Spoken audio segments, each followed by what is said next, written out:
Mga kabalaybay at mga kaibon, and for today's video, samahan nyo ako. Magpapakain tayo ng ating mga parisan dito sa ating munting ipunan. At samahan natin na medyo maanghang-anghang. So, pisahan na natin ang video pagkatapos ng ating intro. Let's go!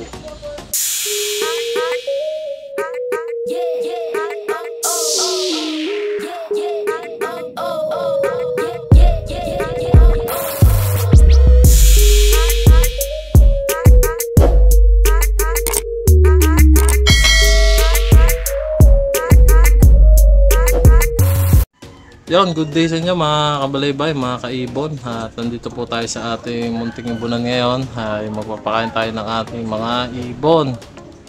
So, ayun po, mapapansin nyo, nagbago na naman yung setup natin dito sa ating munting ibunan. Lalayo ako ng konti. Ayun po yung ating setup.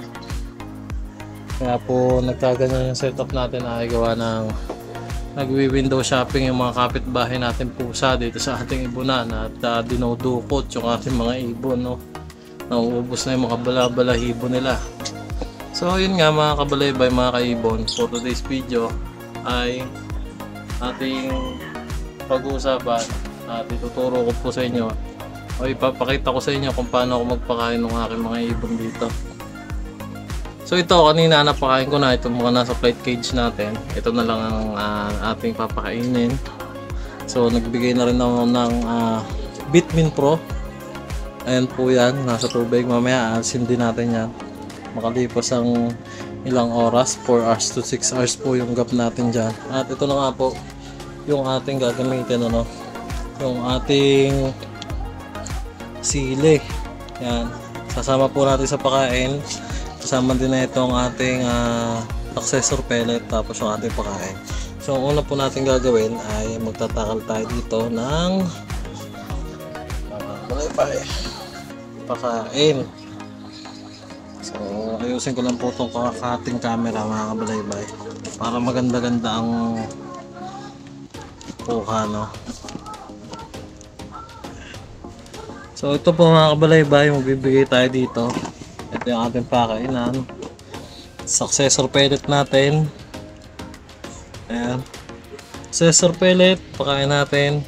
Tapos ito yung paggagayatan natin ng sili na ilalahok natin doon sa pakainan. So unang gagawin po natin ngayon ay magtatakal tayo, no? Meron po ako dito ng takalan. Ayan po. Ito po ay good for isang pares na po dito sa ating ibunan. Ayan, ito po isang takal na ito. So, kuha tayo dito ng isang takal. Ayan, bawat lagayan, isang takal. Ayan. Kaya tayo dito. Ayan. So, nakapaglagay na po tayo ng mga pakain sa ating mga pakainan. So, susunod naman po ito successor pellet.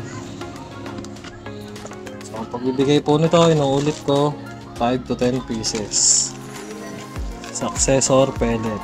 Ayan. So ito po, isang takal dito, nilagay tayo dito. Ayan, pag alam nyo may mga nasa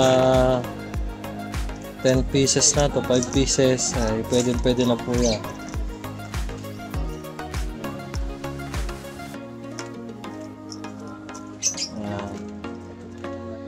So bali ang parisan ko po dito ay 5. So 5 lagayan po yan. Ayan po. Tapos pagkatapos po yan ay susunod na natin yung sili.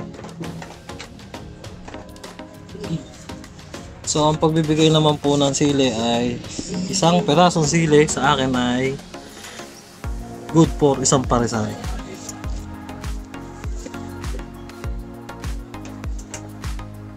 So bakit po tayo nagbibigay ng sili mga kabalaybay? Maganda rin po ito sa ating mga ibon para makatulong sa kanilang pagpapares. So ingat-ingat lang po tayo dito at medyo maanghang talaga ito. Mahalang. Gatin lang po natin ating sili. Ayan. Ayan, pag nagayat po natin, okay na yan. Tapos lagay po natin dito sa ating kainan. Yun. Uli. Ayan.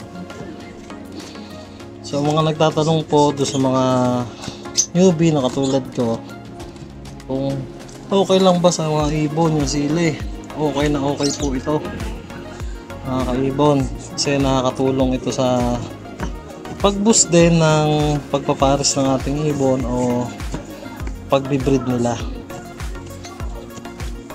Paano naman ng pagbibigay po nito? Ang ginagawa ko po ay every other 2 days po. Kung nagbigay tayo ng Lunes, Huwebes na po ang sunod nun. Ayan mga kabaybay. Ibon, ating gayatin lang to.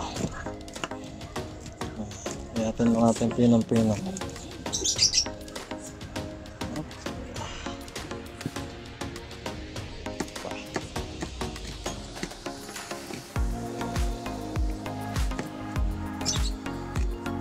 Ingat lang po mga kaibon ha, kasi itong sili ay maanghang, baka po tayo mapakuskus ang ating kamay sa ating mata. Napakahapdi po niya. So ayan mga kaibon, kabalaybay, pag nasa pakainan na, haluin naman po natin. Much better kung madudurog nyo po doon sa pakainan nila. Ayan, haluin lang po natin.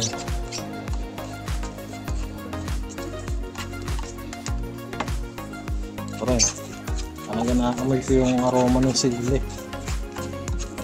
Pang. Pero goods na goods po yan dun sa ating mga alagang ibon. Nakakamoy. Haluin natin. Haluin na.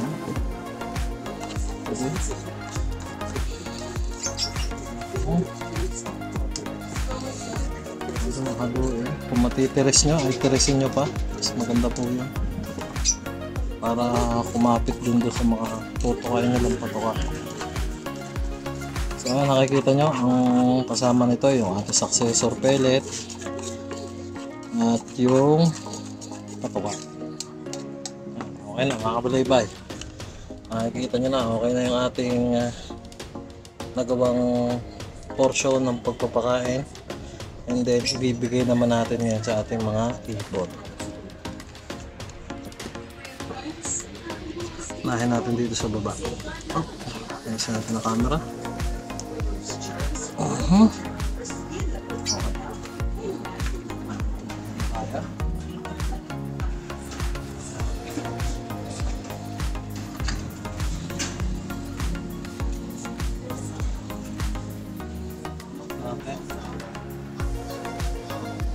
Ilak natin ang kawad.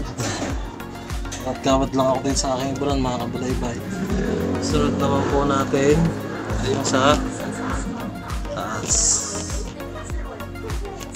Ayan. Sa taas naman. Okay. Ayan.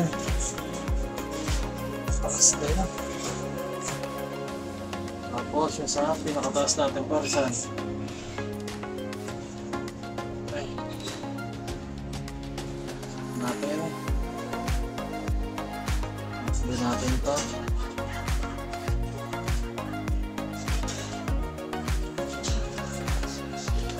So mga kabalaybay, pwede rin yung lagyan nyo ng nung siling haba o yung kinilalahok sa pandinuguan, pantinola. Ayan, pwede rin po yun. Gayatin nyo lang din ng pinong-pino. Ayan, so tingnan naman natin ngayon mga kabalaybay kung kakainin nila yung binigay natin pakain.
So ayan mga kaibon, mga kabalaybay, nakita nyo naman kinakain ng ating mga parisan dito, no? At ayun na nga po, i-share ko sa inyo. Kaya nakatulong din nga sa pagpapaitlog natin ng ating mga parisan dito. At ayun nga mga kabalaybay, doon sa ating ginawang pagbibigay ng sili sa ating mga parisan dito, ay nakakatulong nga po yun na makapaboost yung pag-iitlog nila o pag-breed. So dito po, meron na rin tayong isang parisan dito na umitlog na. So ang ginagawa nga po natin is yung method na pinapayo din sa atin ng mga kaibigan nating magulang. So ayun po mga kabalaybay, meron na silang itlog dyan. Bago-bago pa lang din yung itlog, may dugo-dugo pa na kaunti.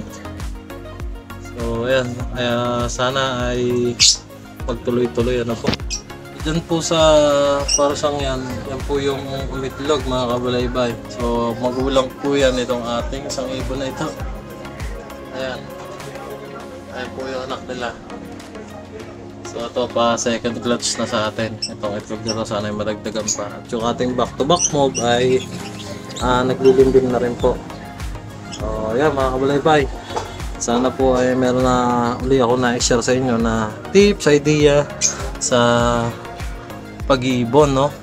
Yung paraan kung paano natin matutulungan yung ating mga alagang ibon na mag-boost sa pag-breed o pag-itlog.